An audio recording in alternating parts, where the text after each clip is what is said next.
Welcome to Zephyr Yoga Inspiration. I offer these podcasts for free, and your support really does make a difference and is appreciated. To make a donation, please click the link in the episode description or visit zephyryoga.com.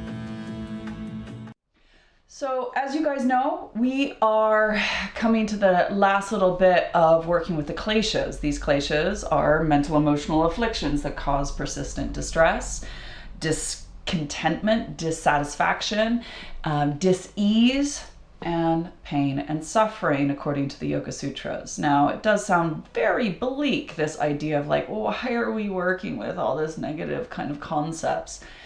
But I find that it's useful to actually embrace the kind of shadow side of our humanity, use our yoga practice as a therapeutic tool to help refine these techniques to be able to skillfully navigate our whole life, the ups and downs, the left turns, the right turns, and find our way down a middle path in which we are guided by a loving awareness, by choices that take care of ourselves to actually fulfill a deeper purpose and to really celebrate a lived experience. Because as we all know, there's a beginning, middle, and end. And how well did you live? How well did you love? And how well did you learn to let go, as the Buddha suggests in reflecting on our whole life? So in the past few experiences, we worked with the klesha, avidya, our own ignorance, the kind of veil that covers and colors, distorting our ability to see. So our practice was to open that veil, and so we can see with clarity into the truth of reality. And then we worked with ashmita, which is egotism, that we get locked in what we can or cannot do, what we like or dislike. We get locked in the way that we see ourselves and reduce ourselves by our labels, thinking more or less of who we actually are and what we are. So dissolving that unhealthy ego and really celebrating a more healthy ego in the way in which we approach our lives. Then we worked with raga. Raga was, is this attachment to previous experience pleasures, this yearning, craving, drawing, attaching to these pleasures that we experienced in the past and seeking out more pleasure. But as we know, and as we experienced, getting a pleasure and attaining it doesn't necessarily cure the pain that you're in, because that pleasure has a beginning, middle, and end, and this too will pass. And so it's never fully satisfying. Like, I got a cupcake and there's a beginning, middle, and end to it. And then you realize after the end of that cupcake, oh, I still have that void inside me. And so we see that, yeah, for a temporary moment, that pleasure satisfied us, but it's not a cure to the shadow side of humanity. So on the flip side of that coin of raga is Dvesa, and this is the klesha that we're focusing on in this practice, which is the avoidance of previous experience, pain, and suffering. So just like last session with working with raga, not all desire is bad.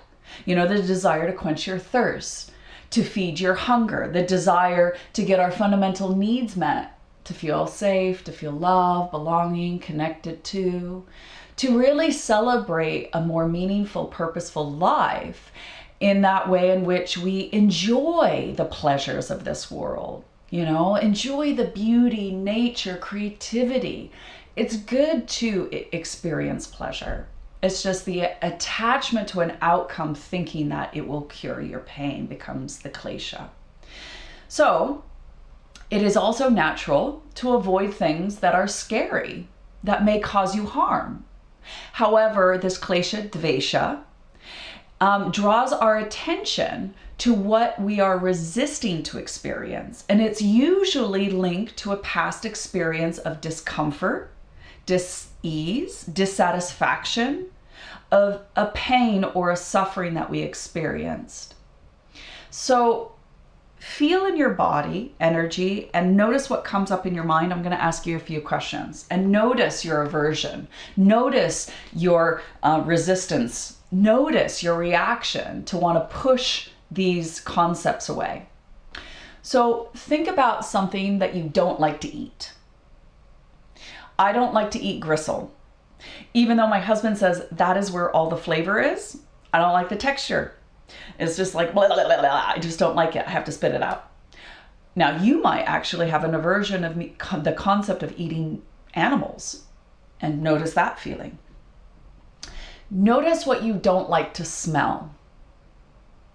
I myself just got back from Venice, and there's all this white asparagus. And I love asparagus. I so love it. I just don't like the smell of my asparagus pea. Even thinking about it, I kind of go, ugh, don't like that smell, but I love eating it. Think about something that you don't like to feel. I myself don't like to feel, when I get into water, squishiness going through my toes, because when I was a kid, I grew up in Idaho and we have freshwater lakes, and I ran into the lake and I stepped on fish eggs and they squished between my toes. It was so gross. So now every time I go, I'm like, I jump into the water, don't touch the floor. Think about something that you don't like to listen to. I don't like fast jazz. It drives me nuts. It makes me anxious. I want to jump out of my skin and run away. And it makes my brain just overstimulated. I don't like that feeling, and I don't like to listen to it. Think about something that you don't like to see. I find it so hard not to be so affected when I see violence or extreme poverty. I find it so painful. I just want to run away, and I just want to close my eyes, and I don't want to see it. So these are not based in the present time.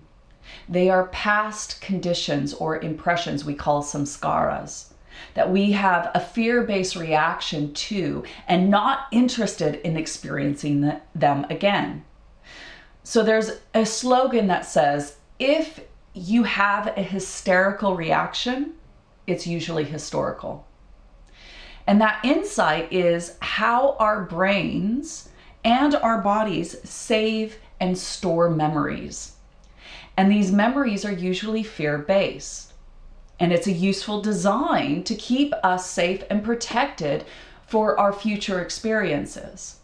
However, as we mature, some of these memories and our aversions to them actually limit us in our lives and our relationships. And it gives this illusion that that we are free if we keep on running away from the pain that it causes.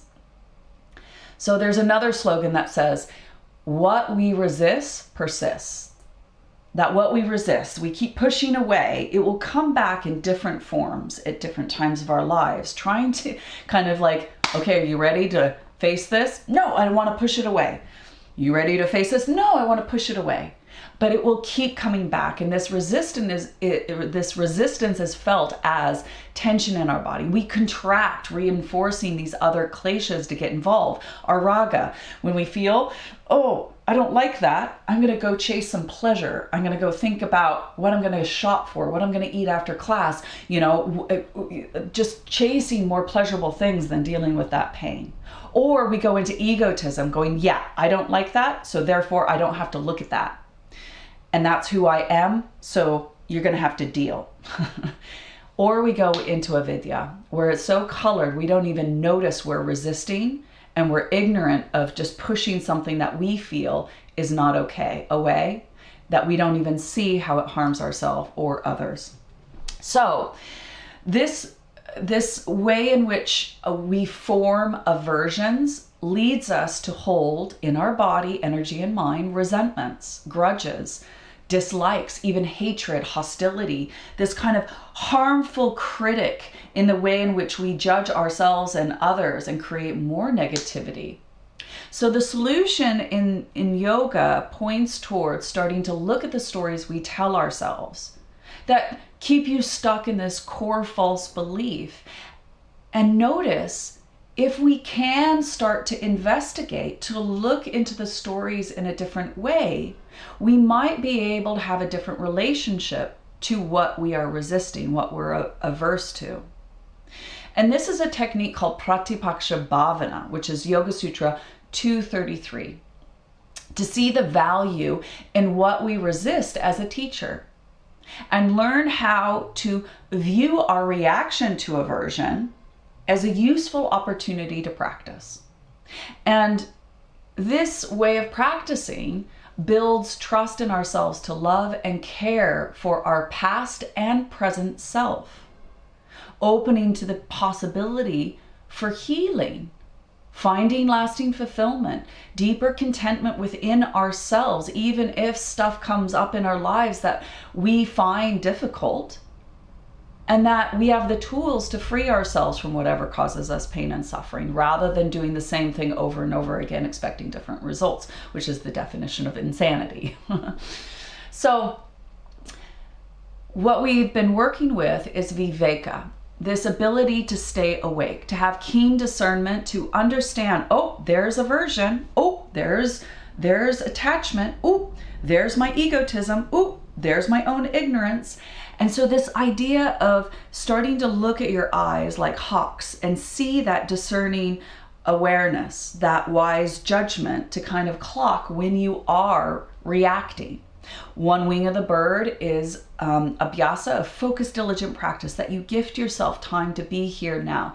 Not 5 minutes ago, not in 5 minutes time, but right now.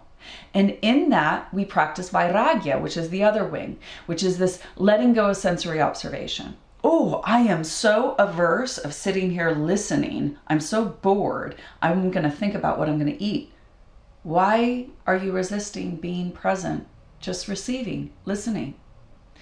What is between you and being here right now? What is between you and feeling content right now? What is between your mind and your body that's causing you this dis-ease? Sit with it.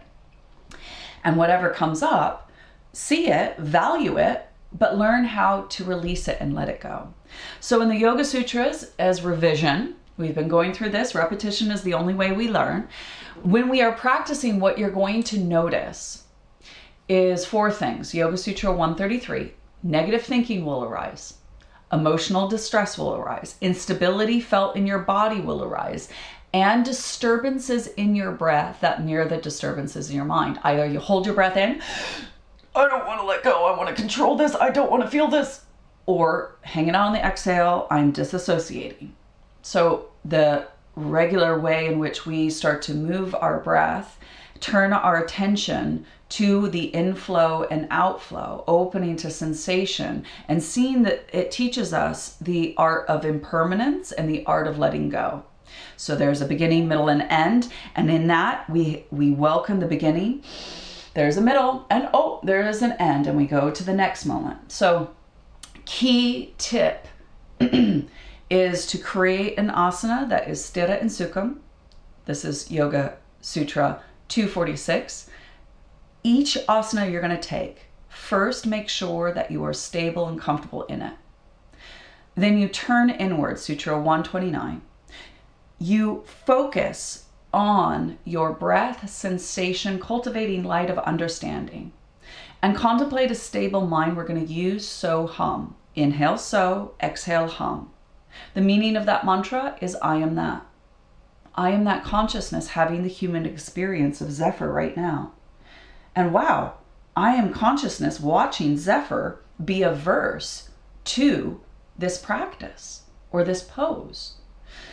And so you play with this, delaying the reaction in avoidance, and respond by leaning in, utilizing the tools of practice, and be more open, intimate, honest to what you are resisting.